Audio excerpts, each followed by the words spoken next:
What's going on, my fellow graphic designers? Welcome back to another video. In this video, I'm going to be showing you guys how you can find only real PNGs on Google, because a lot of the time you bring in a picture and it still has that checkered background. That's because it's a fake PNG, and there are a lot of those on the internet. So I'm going to show you how to avoid them completely and only find legitimate PNGs. So without further ado, let's get started. So once you're at Google, go ahead and search up what you're looking for, and I'll show you what to do from there. So I looked up door PNG. I'm not really sure why, but I just thought about a door.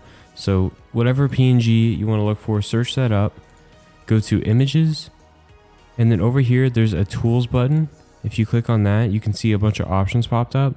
You're going to want to go to color, and instead of any color or black and white, you want to click transparent. This will give you only transparent backgrounds, so you can see they all have that checkered background, but this will not be there when you bring it into Photopea or whatever you use. If it does, then that's the program's fault, not this, because these are legitimate PNGs.